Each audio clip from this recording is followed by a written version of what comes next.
just about 20 minutes from now, and Prime Minister Justin Trudeau will be arriving, we understand, close to that time, and he will speak. The reason that he is there and the others, about 170 of them, to sign the historic agreement on climate change that they reached last December in Paris. Stephen D'Souza is going to be covering this for us, and he's there just in New York to bring us live coverage. Take us through. We got our first glance. I couldn't see any noted leader there so far, Stephen, but they will be arriving shortly, and what will they be doing? They will be signing into law the Paris Climate Change Agreement. And as you mentioned, about 170 world leaders, dignitaries from countries around the world. And this is a record for the United Nations to have this many leaders in one place at one time to sign an international agreement. And really it's to send a strong symbolic message that these countries take the issue of climate change seriously, that they want to reach the emissions cutting goals of the Paris Agreement, that they want to try to limit the Earth's rise in temperature less than 2 degrees Celsius, aiming for that target of 1.5 degrees Celsius. And so there is going to be an opening ceremony at 8:30, as you mentioned. 11 countries are going to be speaking at that ceremony, including Prime Minister Justin Trudeau. And this is significant because a number of big countries have signed on to this deal, including China and the U.S., and a number of countries still have to ratify it, of course, but there are a small number of countries, 13 countries, small nations that are at the most risk from climate change, and they are going to announce today that they have already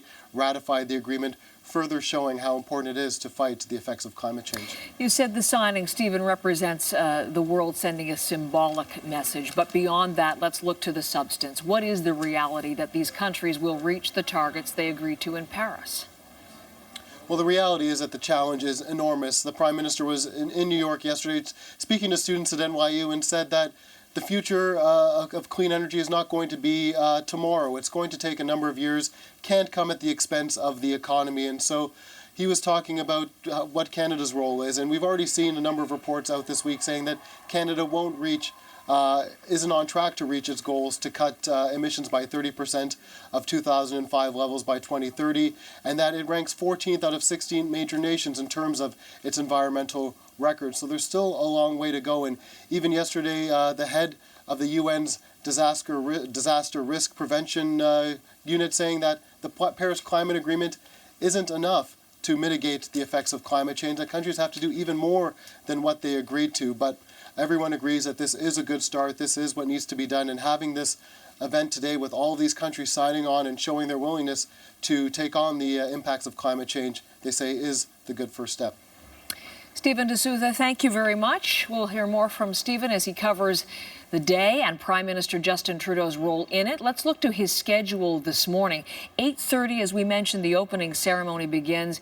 Trudeau is scheduled to talk at 8:45 approximately, and we expect it will last for about 5 minutes. So we will look in on that live when he takes the podium on CBC News Network. 9:40 Eastern, that's the actual signing ceremony. Again, we'll have coverage for you here. And coming up in this hour on CBC News Network, the pieces fall into place for the Raptors. Game 3 against the Pacers. We'll bring you those details with Rob coming back. And we'll also take a look, of course, as part of our ongoing coverage of the life of Prince, his soft spot for Toronto.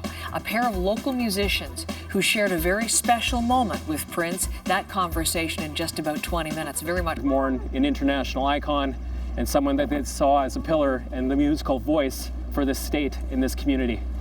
Cameron McIntosh, CBC News, near Minneapolis, Minnesota. Police in Carver County, Minnesota will hold a news conference on the death of Prince this afternoon. It's expected to begin at 4 p.m. Eastern Time, and you can watch that update live here on CBC News Network. We saw a record-breaking show of political will at the United Nations today. More than 170 governments signed the Paris Climate Agreement. The UN says that is the largest number of nations to ever sign an international treaty in one day. His Excellency, the Prime Minister of Canada. The signatories included Justin Trudeau. The Prime Minister told the Assembly Canada plans to ratify the treaty early next year. The Paris Treaty aims to reduce worldwide emissions enough to limit the global temperature rise to under 2 degrees Celsius. The CBC's Stephen D'Souza is in New York, and he joins me now. So, Stephen, we've heard from many leaders today. What has been their message? Well, the message from the leaders has been one of encouragement, of resolve that this is a problem that they can solve, and that this Paris Agreement that so many of the leaders signed today is the first step to doing that, and that this really, today's event, is a symbolic gesture showing just how committed they are. And that commitment was echoed by Prime Minister Justin Trudeau, who was one of just a handful of leaders who were chosen to speak at the opening ceremony this morning, and he gave his commitment that Canada would be a global leader in the fight against climate change, discussing some of the things that Canada has done in terms of investments in green technology, but also giving a promise that Canada will support developing nations, for which he received quite a bit of applause for that. Let's hear now from the Prime Minister as he laid out his promises to the world. Today, with my signature, I give you our word that Canada's efforts will not cease. Climate change will test our intelligence, our compassion, and our will. But we are all equal to that challenge. Words of encouragement there. There were also dire warnings given by a number of speakers, including Leonardo DiCaprio, who is a special UN ambassador for peace, as well as a 16-year-old student from Tanzania who talked about the future and how the children's future is incumbent on these world leaders, and that if they don't act, her generation is going to pay the price. She told them quite bluntly that she wants to see action, not just words on paper. So how realistic, though, is it for the world to actually implement this agreement? That is the biggest challenge, and that is something that we know just from our own experience in Canada and what the Prime Minister is facing, negotiating with the provinces on issues like carbon pricing, trying to find that agreement. He did promise to ratify the deal soon. That is the challenge all these countries are facing, is that they now have to go home, sell this to their governments in order to ratify it.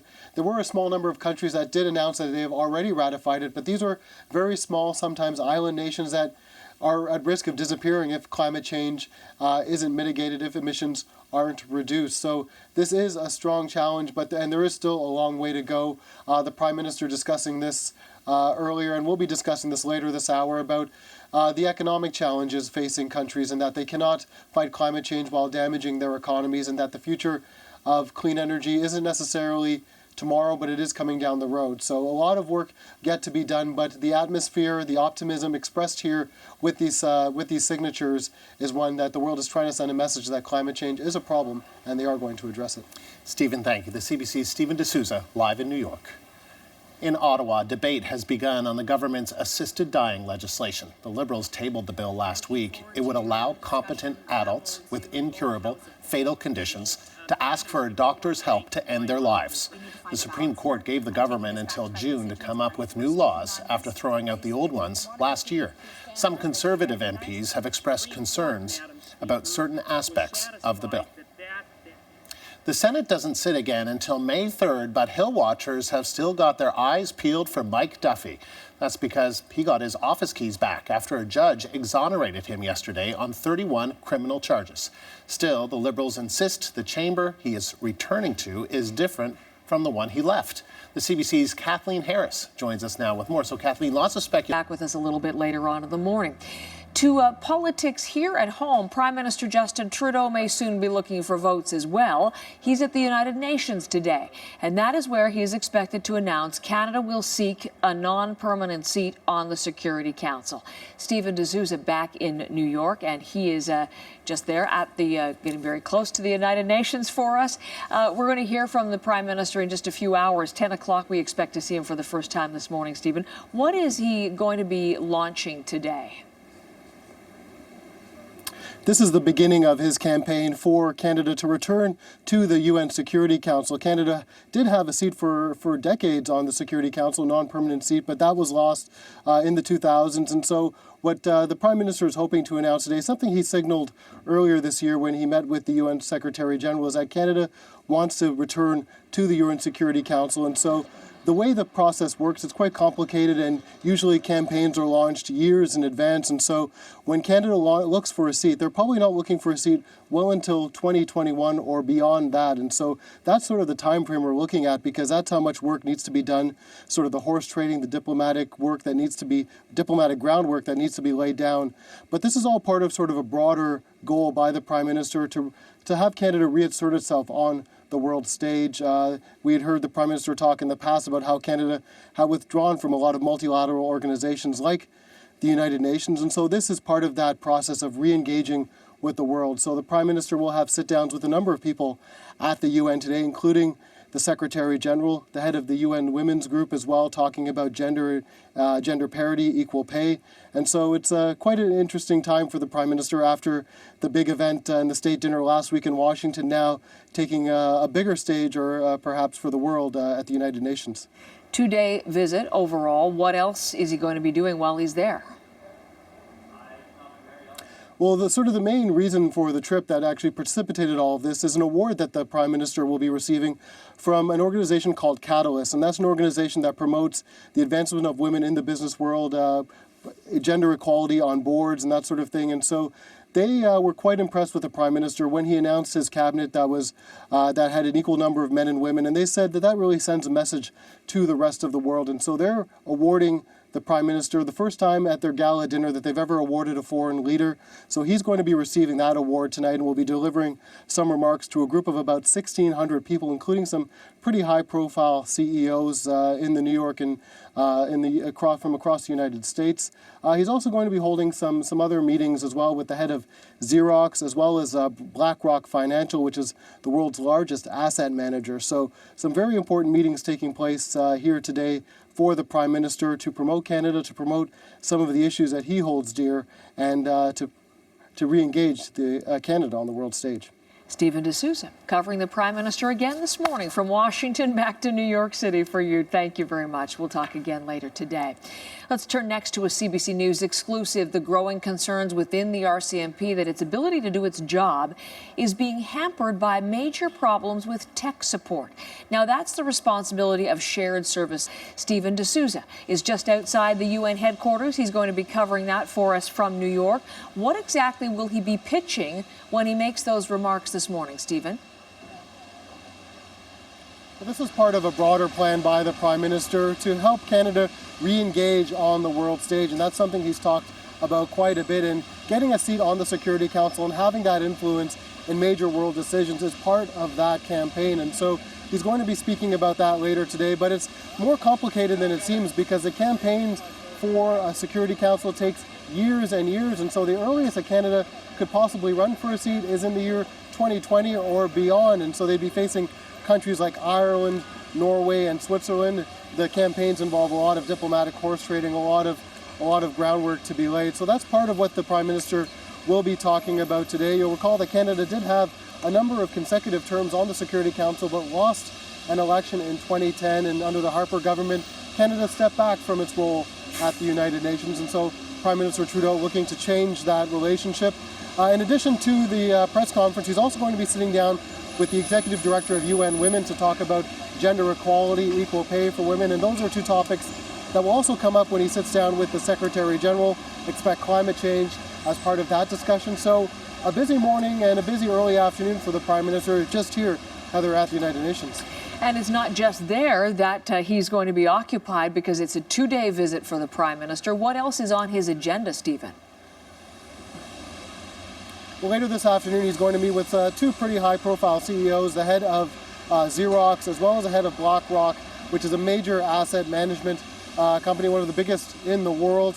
And then later tonight, he's going to receive an award from Catalyst. That is an organization that promotes equality of women in business, and they're giving him an award because they were very impressed when the Prime Minister announced his cabinet and saw that it was equal between men and women. And they think that that's quite inspirational for a number of leaders around the world. And so this is the first time that at their gala they're going to be awarding a world leader. And so I spoke to the Executive Director of Catalyst about why they chose Justin Trudeau and what they hope it will accomplish. Here's what Deborah Gillis had to say. What the Prime Minister has demonstrated is that there are qualified, capable, and ready women to serve in leadership positions. He made a decision to ensure that his cabinet looks like the country, and that's one that inspires leaders in all sectors, not just in government, but in the private sector as well. The dinner he's going to be attending tonight will be 1,600 people, including many high-profile CEOs. But while last week's visit to Washington was really about the glitz and glamour, the relationship between the Prime Minister and the President, the visit here, the 2-day visit in New York, much more about getting down to business. Stephen D'Souza outside the UN, and thank you for that, Stephen. We'll be watching for live coverage through the morning on CBC News Network. CBC News has learned of growing concerns within the RC. Unsubstantiated. To be on the safe side, the RCMP and sniffer dogs are making the rounds at some stations.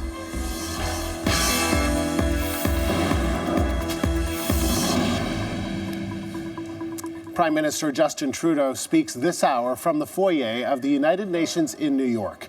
He's expected to announce that Canada will seek a non-permanent seat on the Security Council. It's all part of a high-profile 2-day visit. The CBC's Stephen D'Souza is at the UN and joins me now live. So, Stephen, what's happening there right now? Well, Andrew, there's quite a buzz in the lobby of the United Nations Secretariat building right now. Dozens of people are gathering, as many really as they can fit in a small space. It's actually quite rare for them to hold news events in the lobby of the White House. Not the White House, the UN. Sorry, I was just there last week with the Prime Minister. But the last time they had an event in the lobby of the UN was when the Pope was here to visit. And so Prime Minister Justin Trudeau will be speaking in a matter of minutes, and a number of ambassadors to the UN from various countries, including Mexico, Italy, and Ireland, are in the audience, expecting to hear the Prime Minister talk about Canada's new role on the world stage. And as part of that new role, that they want to have a seat on the Security Council. So Canada is expected to announce what year we are going to go in for that. It's going to be a number of years from now, 5 to 6 years in the future, 2021 perhaps, because campaigns for seats on the Security Council take a number of years. There's a lot of horse trading, a lot of diplomatic groundwork that needs to be laid, but that's the announcement that we're expecting from the Prime Minister today. In addition to that, the Prime Minister is going to be speaking with the Executive Director of UN Women. There's a big women's conference going on here at the UN right now. And then later this afternoon, he will also be sitting down with the Secretary General to talk about gender equality, as well as climate change and Canada's expanded role at the United Nations. So we hear people applauding now. Perhaps we'll take a quick peek and see what's happening. And here is, thank you, Stephen. And here is the Prime Minister in the foyer of the United Nations, where, as Stephen just mentioned, he is expected to make an announcement that Canada will seek a non-permanent seat on the Security Council. And Stephen, I think we're going to wait until the Prime Minister starts speaking to take this live. So just before we do, there's also a big dinner, I understand, tonight for Justin Trudeau, right? That's right. That was really the main purpose of this trip, and I believe a lot of these events were built around that. And that's by Catalyst. They're hosting their gala dinner, 1,600 people involving a number of CEOs, and Catalyst's mission is to promote gender equality in the business world. And so when they saw what Justin Trudeau did with the cabinet, having a gender parity in his cabinet, they wanted to recognize that, and they felt that that would inspire not only people in the political world but in the business world as well. And they felt it was a deliberate action, and they feel that in order for there to be gender equality, for equal pay for women for equal work, that there still needs to be deliberate action on the part of CEOs, on the part of leaders. And so they wanted to recognize Justin Trudeau for that, and so he will be receiving an award at a very glitzy gala dinner at the Waldorf Astoria here in New York tonight. He will be delivering some remarks, and I spoke with the Executive Director yesterday, and she was telling me that this is the first time in their history, going back some 30, 40 years, that they've recognized a world leader. And so that's quite important from their perspective to recognize the Prime Minister of Canada for his work in terms of promoting gender equality and women in his cabinet. And I should point out that a number of those women in his cabinet are here with Justin Trudeau on this trip. And as more than one Canadian official told me, to see not only a Prime Minister, but to see a number of cabinet ministers here at the United Nations signals a major shift in Canadian foreign policy, but also just Canada's treatment of the United Nations and our standing here at the UN. And it isn't going unrecognized by a number of countries as well as the Secretary General. And Stephen, as we look on with you, I'm looking inside the foyer. It looks as though there's certainly a large number of people gathered there, people taking photographs. I suspect, you can tell me more, this would be a mixture of media, of officials, and even others that just want to see Justin Trudeau, as you saw last week in Washington, D.C. indeed, a number of the people in the crowd I was speaking to. D'Souza is at the UN and joins us now live. So, Stephen, what else did Trudeau have to say? Well, Trudeau really delivered the big picture message that Canada wants to re-engage with the world, re-engage on the international stage. He said Canada is ready to make a difference. Canada can make a difference, and the world needs an engaged Canada. That was the message he delivered, and part of that is, as you say, getting a seat on the Security Council. Because of the way the UN works, candidates have to be named so far in advance, so they're going for the year 21-22, and they'll be going up against Switzerland and Malta for one of two available non-permanent seats. And what happens now is the lobbying. They have to convince the world that Canada does deserve that role. And the Prime Minister, in speaking today, made his pitch, talked about what Canada has accomplished. Here's what he had to say. We've led on climate change. We've led on support for refugees. And we've led on our important role in the Middle East, including the promotion of security and stability, increasing humanitarian assistance, and support for building longer-term resilience. We have made it clear, both in domestic policy and in international fora, that respect for diversity, commitment to inclusion, and steadfast support for human rights are central to how we define ourselves as a country. This was a crowd that was very friendly to the Prime Minister. A number of Canadians who work at the UN who are in town for a women's conference attending this news conference earlier today, as well as a number of UN ambassadors from countries like Mexico, Italy, and Malta, and Switzerland. So a number of people in the audience today to watch the Prime Minister speak, and were very favorable to his message for the most part. And Trudeau is in New York for 2 days. What else is on the agenda, Stephen? This afternoon, he's going to be at the UN. He's going to be sitting down with the head of UN Women, the executive director there, as well as sitting down with the Secretary General. And then from there, he goes on to some pretty high-profile meetings with some big business leaders, the CEO of Xerox, as well as the head of a major asset management company. And then the main purpose of his trip is actually going to be an awards dinner tonight, and that's an organization called Catalyst, which promotes women in business and equality amongst women in business. They were very pleased with the Prime Minister when he announced his cabinet and the gender parity in his cabinet. So they are recognizing a world leader at their awards dinner for the first time tonight. 1,600 people will be in attendance, including a number of major CEOs. So while last week's trip to Washington may have been about pomp and ceremony, this week's trip is about getting down to business, not so much glitz and glamour, Andrew. Stephen, thank you. Stephen D'Souza at the United Nations. We take you now live to Washington, where President Obama is about to speak, announcing his nominee for the Supreme Court Justice. Let's listen in. Few or more. Speaking earlier today from the foyer of the United Nations in New York, Trudeau said Canada is committed to supporting the UN and its goals, and he said the best way to prove it is to seek a non-permanent seat on the Security Council. The CBC's Stephen D'Souza is at the UN and joins us now live. So, Stephen, what else did Trudeau have to say? Well, he talked about when Canada will be seeking that seat on the Security Council, and it is a number of years away because that is how elections to the Security Council work. So Canada is going for a seat in 21-22, and that's quite a ways, 2021 and 2022, that's quite a ways away from now. And they'll be going up against Norway and Ireland. San Marino was also in the running for a seat at that point, but they, just in the last hour, have pulled out and have declared their support for Canada's candidacy. And this is all part of a bigger picture, part of the Prime Minister trying to reassert Canada's role on the international stage. We saw last week in DC repairing the relationship with the United States, and now trying to repair the relationship with the United Nations. And part of this process in getting a seat on the Security Council involves a lot of lobbying, a lot of diplomatic legwork, and that is making Canada's case to the world that it deserves a seat at the Council. And so the Prime Minister made his pitch today. Here's what he had to say. We've led on climate change. We've led on support for refugees. And we've led on our important role in the Middle East, including the promotion of security and stability, increasing humanitarian assistance, and support for building longer-term resilience. We have made it clear, both in domestic policy and in international fora, that respect for diversity, commitment to inclusion, and steadfast support for human rights are central to how we define ourselves as a country.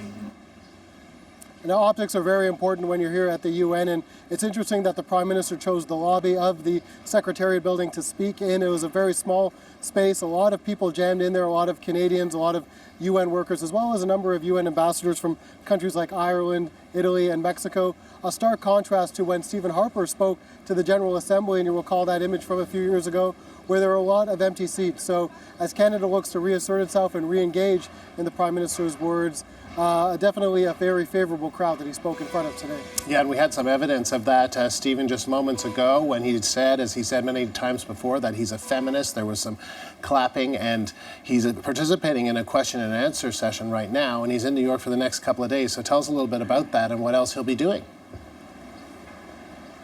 That's right. He's speaking at the Commission for the Status of Women.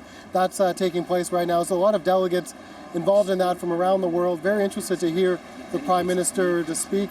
He's meeting with some business leaders later for the head of Xerox, as well as a major asset management firm.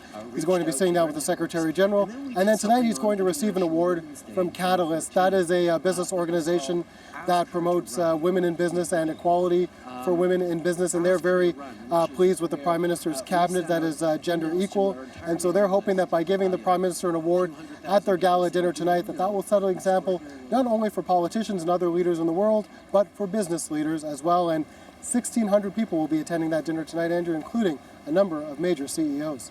Stephen, thank you. The CBC's Stephen D'Souza live at the United Nations. And just ahead, I'll speak with Canada's former ambassador to the UN, Stephen Lewis.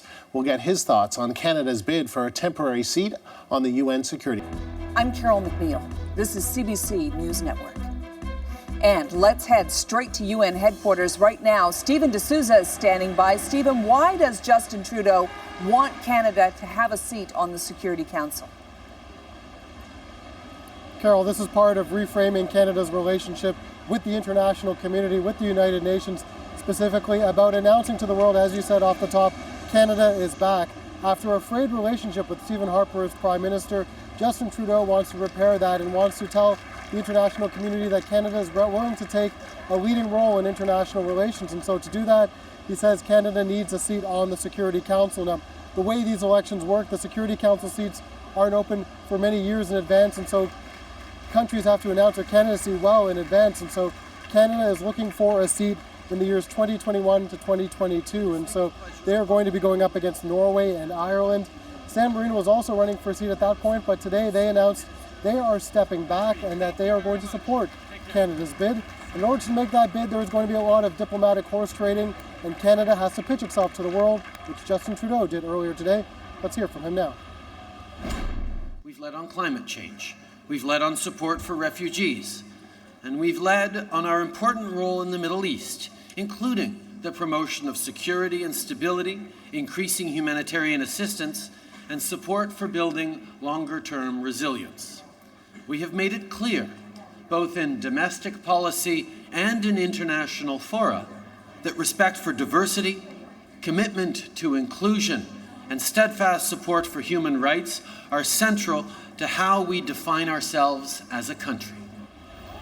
Now, one of the other things that the Prime Minister talked about is revitalizing Canada's historic role as a peacekeeping nation. He talked about offering troops and police officers to countries in need, though he didn't go into specifics as to just exactly what he would offer and where in the world that would take place. But nevertheless, this is a much different relationship we're seeing between Canada and the United Nations than we have in the last few years. Stephen Trudeau is at the United Nations, and as our audience may have seen, he's flanked by several of his female cabinet ministers.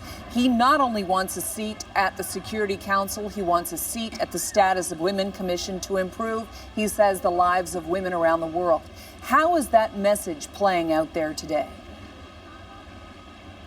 Well, his message of feminism, of gender equality, that's one that's really resonated around the world, and that's one of the key reasons for his trip to New York, because he's going to be getting an award later today from an organization called Catalyst, which promotes gender equality in the business world. And so they're very excited about the Prime Minister's cabinet, the gender parity in his cabinet. And so today he was speaking to, at the UN here, the Prime Minister was speaking to the Committee on the Status of Women conference and was asked why it was important to him to have gender parity in his cabinet, and he echoed memories of his father. Here's what the Prime Minister had to say. I was raised by a father who had a deep, fundamental respect for rights and freedoms. The idea of equality, of fairness, was woven through everything he stood for, and certainly he worked very hard to bring forth a Charter of Rights and Freedoms in Canada's Constitution that lays the groundwork for the values, freedoms, and protections that we enjoy so significantly in Canada. As he has at so many public events, the Prime Minister, talking about his own personal feelings, declared himself a feminist, which drew a large cheer from the crowd, but he said he wants to continue to make that pronouncement until it doesn't draw a cheer, until it just feels natural for somebody like the Prime Minister of Canada to say that. And so he's getting a lot of attention here at the United Nations for those comments. He'll be at the Catalyst dinner later tonight in front of 1,600 people, and then in between he's going to be meeting with some important CEOs. So a packed schedule for the Prime Minister on this trip to New York. All right, the CBC's Stephen D'Souza at the United Nations. Stephen, thank you. Coming up in about 25 minutes, I'll speak with former Foreign Affairs Minister Lloyd Axworthy. He was the Foreign Affairs Minister the last time Canada got a seat at the Security Council. He was also President of the UN Security Council. I'll talk